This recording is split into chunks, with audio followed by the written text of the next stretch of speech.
Okay. Good afternoon, everyone. Happy Thursday. I just have a few items to pass along at the top, and then I can jump in and take your questions. So today, as you probably have already seen, the Department of Defense is announcing the authorization of a presidential drawdown of security assistance valued at up to $400 million to meet Ukraine's critical security and defense needs.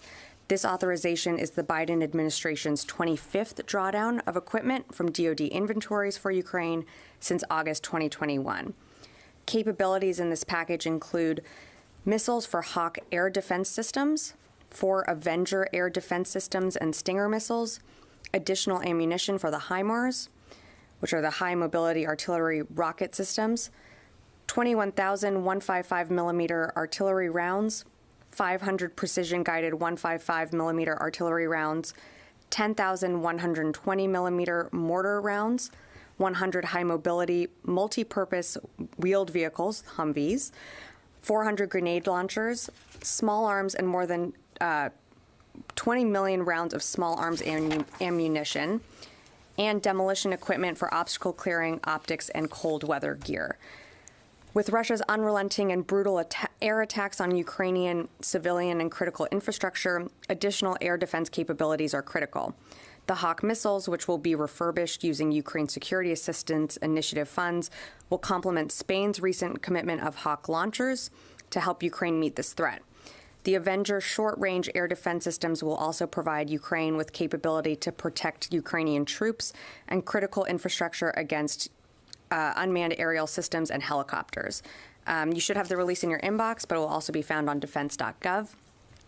Just a few more items here.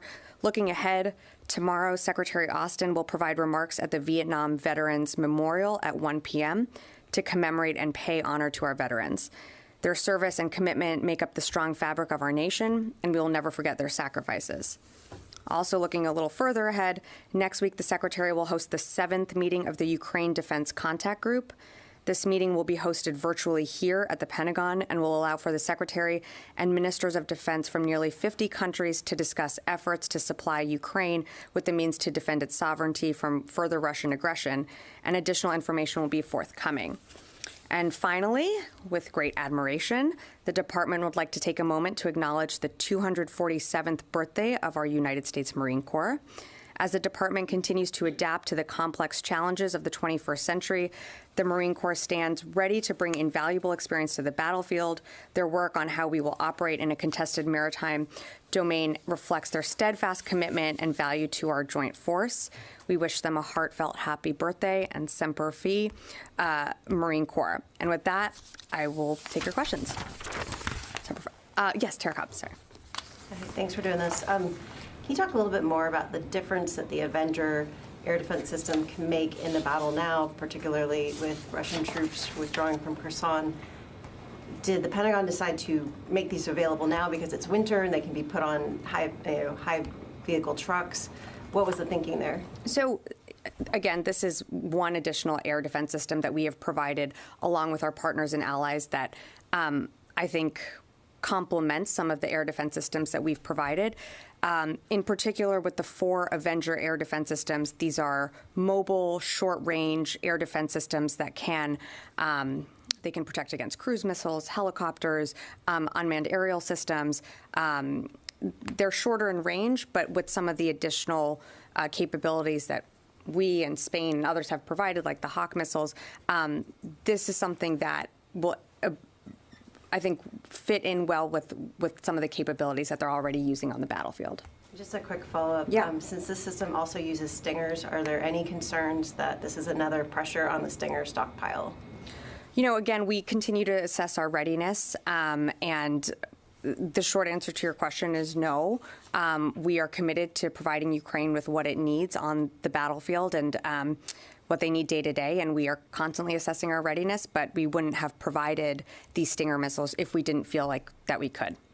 I'll stay in the room. Yeah, Laura. Thanks. Just to follow up on Tara's question, can you say how many Avenger systems we're sending and what's the timeline for? We're sending 4 Avenger air defense systems. I can't say the timeline, but as you know, with these PDAs, we have been getting equipment and systems to Ukraine pretty quickly, and we're again in constant communication with our Ukrainian partners and allies on the ground as well. So I don't have an exact date for you, and we'd let Ukraine announce when they arrive in country. Require training for the Ukrainians, and how extensive is that training? There will be some training required for these Avengers, but I don't have much more on how long or what the requirement will be.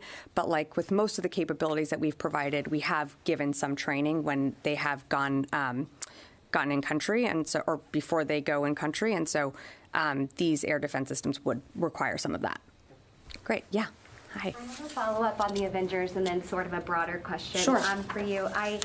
I believe the Avengers are automated short-range systems, so tech first, and I have read that they started being produced, I think, in the early 2000s, so I was wondering if you're sending older or newer Avenger capabilities, if you could speak to that, and then I'll follow up. Yeah, no problem. In terms of when and what type of, or what year or make we're providing, I would just say that we're just providing the 4 Avenger defense systems. I'm not going to get into specifics on that. And then your first question was, I'm sorry, I'm blanking on your first one. My second question, actually, is 2 parts for you. Would it be fair to report that this package is part of broader plans from the administration to accelerate support for Ukraine as a result of the midterms, and maybe concerns that Republicans in Congress could possibly block future assistance down the line? Well, I think you've seen a pretty steady cadence of security assistance packages that we've rolled out. We just announced another tranche of security assistance just last week, which is what I had mentioned with the Hawk missiles being refurbished. So I think on top of that, support for Ukraine has had pretty broad bipartisan support, which we welcome, and we thank Congress for their support.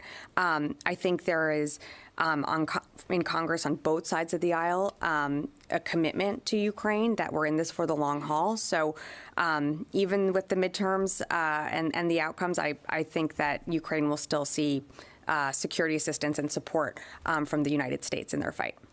I'm going to go to the phones, and then I can come back into the room. Howard Altman. Appreciate you doing this. I've got some operational questions. First, does the Pentagon see a withdrawal of Russian troops from the town of Snihorovivka in Mykolaiv Oblast? And I have some other questions. Further Russian movements, I mean, I think I've seen the open source reporting there, but nothing further to add. We've seen the Russians reinforcing their defensive lines, and we're seeing the Ukrainians continue with their counteroffensive, but I don't really have more to add other than that. Can you elaborate a little bit more on, the Russians are also saying they're withdrawing from Mykolaiv Oblast, as well as Kryvyi Rog and the Dnipropetrovsk Oblast. Are you seeing any additional Russian withdrawals across or heading towards the Dnipro River? So we have seen, I will say, and I think this was spoken to earlier this morning, we have seen some indications of movement within Kherson City, but in terms of, it's a bit too early to make an assessment just yet on the full movement of Russian troops. I'm going to go to the next question here. Jeff Shogel, Task and Purpose. Thank you. You had mentioned you've seen some indications of movement in Kherson City. Can you elaborate a little bit on that? Is this movement since the announcement that the Russians are withdrawing from the city, and how many Russian forces are withdrawing? So I wouldn't be able to count to characterize the number of Russians that we're seeing. I mean, all I can really say is we're seeing some indications of movement, and as I think and we all saw, the Russians announcing that they were going to withdraw troops from Kherson City, but we're only just seeing some indications of that. I would say it's still, at least on our side, too early to make an assessment there. I'm going to take one more from the phone, and then I will come back into the room. Phil Stewart, Reuters. Hey there, thanks. Real quick, General Milley made some comments yesterday, not just about the casualty count, but also about the need to take opportunities for peace when they come along. I'm wondering if you could articulate the Secretary's view on both the casualty numbers, whether they're sustainable for the Ukrainians, and what they say about Russian tactics, and then also his views on, whether or not opportunities for peace need to be seized with some urgency. Thank you. Well, thanks, Phil, for the question. I think it's important to remember, just taking a step back, that this war could end today or tomorrow. Vladimir Putin has the opportunity to end this war and to come to the table and frankly withdraw his troops from Ukraine. We don't see that happening. The president has said, the secretary has said that the way we see the end to this war is through diplomatic conversations. But again, we're not seeing that the Russians are willing to let up and frankly continue to see their aggression on the battlefield and in cities all across Ukraine. In terms of your other question on Chairman Milley's comments, I think I'd let those comments speak to themselves. I don't have anything further to add to that. I'm going to come back into the room here if anyone, yeah, Mike. Hi. Semper Fi. Semper Fi, I know. As I said it, I was like, I'm going to get dragged for this. I'm so sorry. And I know this, so thank you. Yeah. Anyway, I was just nervous. It's a big day for the Marines. Yeah, and I wanted to make sure I got the birthday right, and then I just messed up the last line. So thank you, Mike. The Hawk was never used in combat when it was part of a U.S. inventory, and it's been 20 years Right. since the Marines have had it as part of their. Has Ukraine used it at all yet? Are they still? Is it all still in the sort of refurbishment? Have they gotten any? So we announced the refurbishment of the Hawk missiles just last week. So those will be going out for a contract to get refurbished. So in terms of what we have in our stocks, no, those have not gone over there. Now you have seen that Spain and other countries have provided other air defense systems. So in terms of specifically the Hawk, I mean, how so none of them have been used. Well, Ukraine not- has never been used. Not ours, but remember, Spain did provide their Hawk system. So I would direct you to the Ukrainians for further comment on how and how effective they've been or how they've been using them. But I wouldn't be able to comment on that from here. And did you have a second question? I'm sorry. No, Okay, great. Anyone else? Yeah, Barbara. Without recounting necessarily all the public turmoil surrounding Twitter right now, it's all out there, open source. What's the Pentagon's view right now for official accounts, official accounts of senior leaders, starting with the secretary, of commands of military organizations, not individual troops, personal accounts, all the official accounts? How confident are you in the security of Twitter, given the concerns about accounts being diverted? And what is your Department of Defense policy on paying money to Twitter for the blue verification check? Yeah, thank you for the question. So we're seeing Twitter change its policies day by day. So therefore, I don't really have an answer for you yet on what is going to happen to the personal accounts or the accounts of senior leaders, such as the Department of Defense or the Secretary.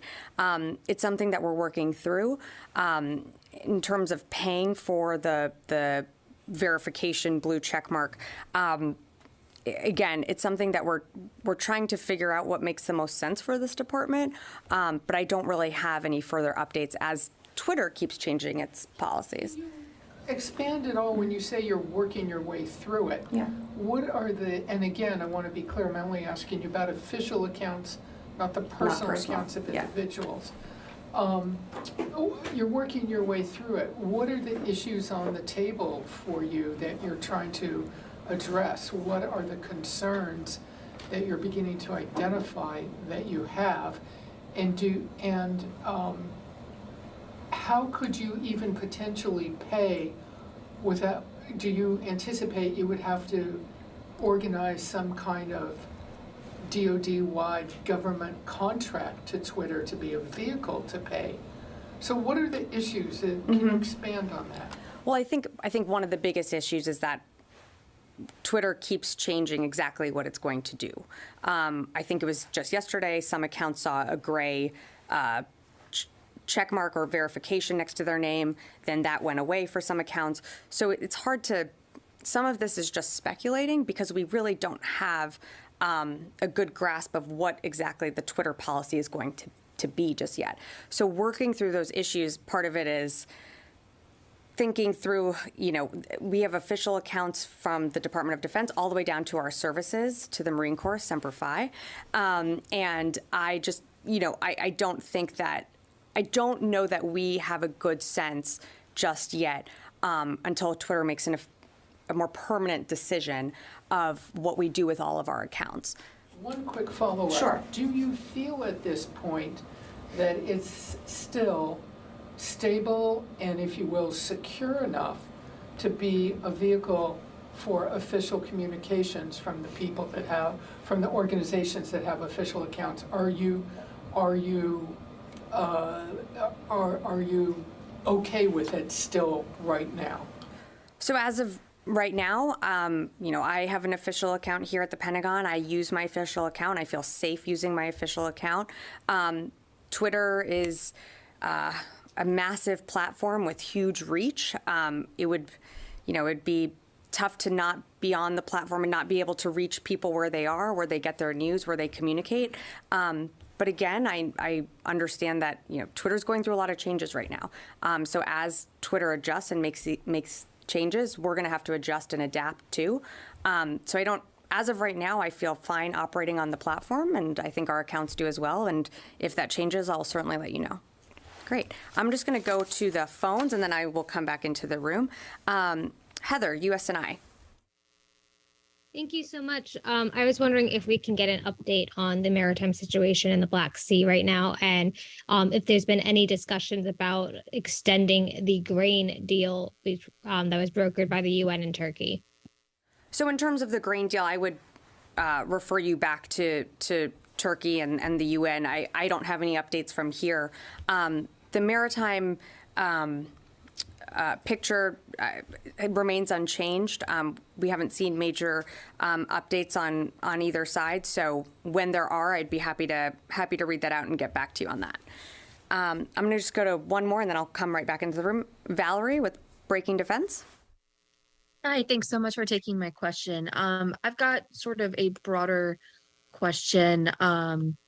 So as the Pentagon sort of looks forward, could the Russian retreat in Kherson have any impact on the weapons and security assistance needed for Ukraine as the conflict continues? Is the department expecting any new requirements as a result of these latest developments, or are you guys sort of just seeing a continued demand for things like HIMARS, anti-drone equipment, some of the stuff that you guys provided today? Yes, thank you for the question, Valerie. So in terms of what the Ukrainians need and if there will be any changes on the battlefield with the possible withdrawal of Russians from Kherson City, again, we are in touch with the Ukrainians frequently, regularly. We are assessing what they need on the battlefield. In the very beginning of this war, you heard us talking about javelins and stingers. Right now, we're talking about HIMARS. We're talking about just last week when we rolled out the Hawk missiles that need to be refurbished. We're talking about different equipment as the battlefield changes and as we head into different environments and weather conditions as well. So we're going to continue working with our Ukrainian counterparts, but also this is not just the United States working to arm and support Ukraine. We have our partners and allies around the world. And as I mentioned, next week on Wednesday, the Secretary will be convening a virtual Ukraine defense contact group here at the Pentagon, which is, again, just another opportunity for nearly 50 countries to come together to talk about what they can do to pool their resources and capabilities and systems for Ukraine as the fight continues. I'm going to come back in the room. Yeah, Tara. I noticed on the list of new systems and ammunition being provided, 20 million rounds of small arms ammunition. That's a huge increase. Why is the Pentagon providing this ammunition now? It's, to date, there had already been 65 million rounds. Have they already gone through that? I don't have an update in terms of what they've gone through, and I certainly wouldn't want to broadcast that. I think that's something that the Ukrainians could answer for or would choose to answer for. I mean, this is a changing war. It's a changing battlefield. It is dynamic, and of course, these rounds are being used. I wouldn't be able to get into how quickly, but this is something that the Ukrainians expressed to us and to the department that they needed. So we want to fulfill that requirement. Great, and I think. Oh, sorry. Yes. Just really and I'll come quick. back to you, Laura. I think you had a. Oh, you're good. Okay. One more quick follow-up Sure. On the Avengers. This is the first time they're being sent to Ukraine? Yes, this is a new capability that we are sending. And why now? Was it requested? Could you just sort of expand a little on that? Yeah, sure. I mean, this is, again, we are in touch with our Ukrainian partners, and so we discuss with them what they need in this fight. We assess what we can provide and what makes the most sense. So this was a request that fulfilled a need that they wanted. And so, I think this is an air defense system that's going to complement the other air defense systems that not just the U.S. has provided, but other countries as well. Yeah. Louis. Oh, and then I'll come to Courtney. Yeah, nice to see you. Good to see you. Regardless how the election turns out, there's going to be a new Congress coming in, a new session in January. You've got about a dozen high-profile nominations for key posts in the building. Rhoda Plum, Taylor Kale. What are you going to do to try to get those confirmations through in this session? And if it's not possible, are you going to have to resubmit these nominations for the coming session? No, thank you for that question. I mean, I think next week Congress is going to be returning following the midterm elections, and we have several highly qualified DoD civilian nominees that are caught up and have not been confirmed. Just to put this in a little bit of context, I mean, as you know, the U.S. is facing an array of adversaries, both the acute threat of Russia and our pacing challenge when it comes to China, and then not to mention Iran and North Korea continuing to develop their own weapons capabilities. But we're nearly 2 years into this administration, and yet the percentage of DoD nominees confirmed by the Senate is lower than it was at this same point 2 years ago into the presidencies of Clinton, Bush, Obama, and even Donald Trump. And this has been data that's been collected by a nonpartisan partnership for public service. So the department is doing everything it can right now, but with 12 highly qualified DoD civilian nominees, we're a bit hamstrung here. And so we urge Congress we urge the Senate to confirm these nominees because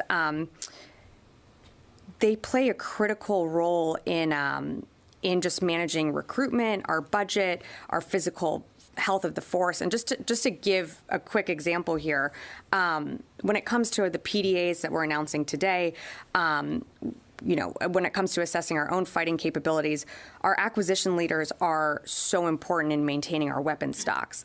But yet the Deputy Undersecretary for Defense for Acquisition and Sustainment remains vacant. Some of our nominees were submitted in November 2021 and still haven't been confirmed. So while we do see this as a small group of Republicans that are holding up our nominees, we believe these nominees are fully capable and they have bipartisan support. I mean, they were voted out of the committees, and we just hope and urge the Senate to confirm them.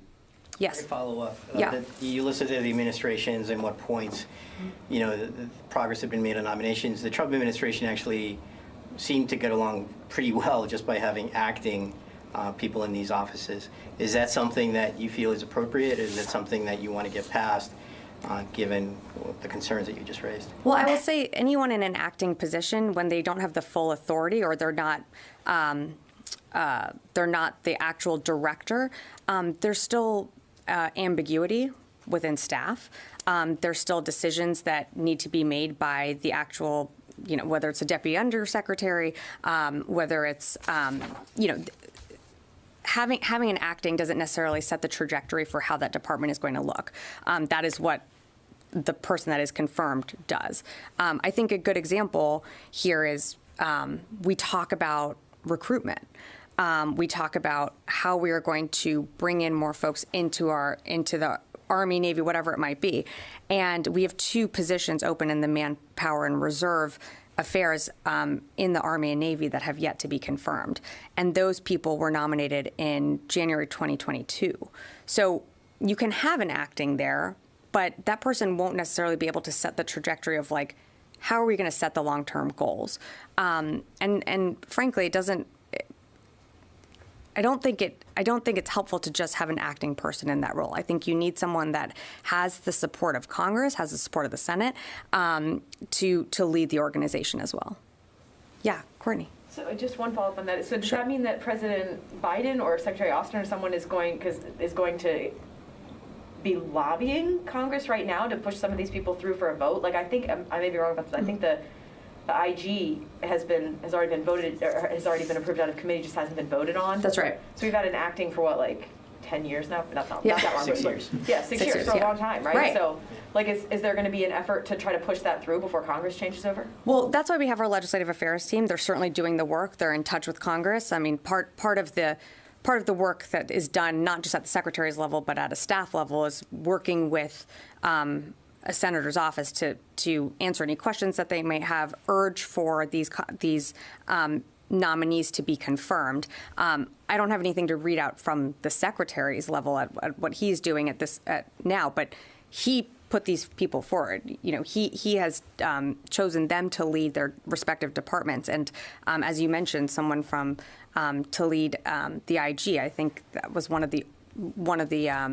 I don't have my whole list here, but I believe that person's name was submitted in January 2021. I mean, we're talking about, like you said, made a joke, but 6 years of not having a fully confirmed person. I mean, I think that's devastating to a department. So is it, and the names, just to be clear, if they aren't confirmed by the end of this Congress, they go back to the White House and have to be resubmitted, right? Yes. Okay. Yeah. And then I have just another one. Sure. I'm sorry if I missed this when I was walking in here. Did you say how many of the Hawk missiles the U.S. is providing as part of this PDA? We have not. That's for just for OPSEC reasons. We did not, when I announced it last week, we have Hawk missiles that are going to be refurbished, but we just didn't announce the number. Can you talk at all about anything about how the Ukrainian air defenses and the ammunition for them are holding up right now? If they are, because we hear so much about the need for air defenses, but no one ever really talks to us about how much the Ukrainians are expending them in the current fight. Well, I think that's a great question. I think it's a tough question to answer from here. I would want the Ukrainians to be able to speak to how they feel like they're being able to employ them on the battlefield. But we're seeing success with some of the systems that we have given them. And I mean, we're basically creating, I'm maybe using a bad analogy here, but a net of air defense systems of different ranges that allows them to, whether it's the Hawk missiles or the IRIS-T that the Germans provided, or what we are providing today with the 4 Avenger air defense systems. All of them have different ranges. All of them contribute differently on the battlefield, which makes the Ukrainians effective. I would let them speak to what they feel is most effective on and their usage when they go through them. I only ask because I understand the idea of creating this integrated air defense system, that's fine, but I don't understand why it's you can say that there's 192 Stingers, but can't say how many Hawks there are. What the difference in why one is an OPSEC issue and why one's not? Well, I mean, we a sense of the scope of what they have, or how much they're burning through. Yeah, no, I mean, the Hawk missiles are, again, a longer range missile. I think giving a number like 50 Hawk missiles, and this is again just an example, then you're setting yourself up for like, okay, are the Russians going to count how many go, and therefore they can see, okay, they only have 30 left, therefore we can move in. I mean, that's a very simplistic way of thinking, like of how I just gave the example, but that's why we don't want to get into some of these numbers. It doesn't give us or doesn't give the Ukrainians an advantage to necessarily talk about that publicly. I mean, we would let them talk about it. If that's something they want to do, then they can, but certainly we wouldn't want to do that for them. Great. I'm going to take just two more from the phone, and then I can come back in the room. Kazim, are you there? Yes. Hi, Sabrina. I have two questions, actually. One, we were talking about NASAMS. What happened to NASAMS and why Avengers and not NASAMS? And my second question, Russia announced that it is withdrawing from Kherson area. How do you characterize it? How do you characterize Russian withdrawal from Kherson? I'll take the second question first. So again, as I mentioned, we're seeing some indications of Russian forces withdrawing from Kherson City, but it's too early to make a full assessment of what that looks like, what that means. In terms of your second question, I think it was earlier this week that the Ukrainians did confirm they have received the first NASAMS that we announced in July. To date, we've committed 8 NASAMS in security assistance to Ukraine. That's something that has been announced in previous security assistance packages. I don't have additional details at this time on when the rest of the 6 NASAMS will be delivered. But we'll be happy to keep you updated if and when I have more information. Great. I'm going to take one more from the room, and then Louis had one more question here. Steve, military.com.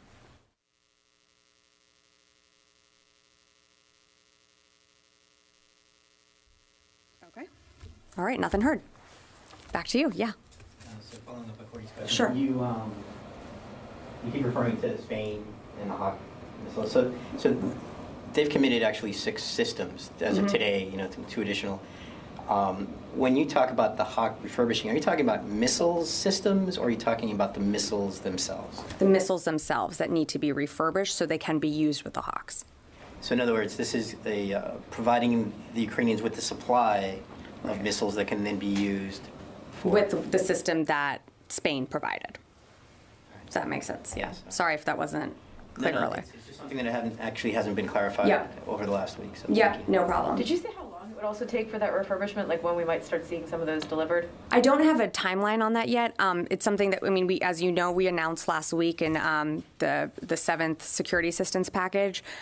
We will, they have to go out for a contract and refurbishing, but I don't have a timeline on that yet. That's being paid for by USAI, right? Even That's though right. This is a PDA. That's right. So it's being paid for by USAI for the contract to refurbish these missiles. As I think Mike had mentioned, we don't use these Hawks anymore.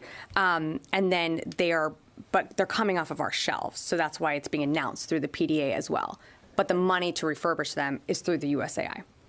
I know, it's a lot. I'm sorry, you had one question here? Were you good? No? Anything else before we wrap up? Okay. Well, happy Thursday, everyone. Thank you so much for joining me today, and I hope you have a good weekend. Thanks.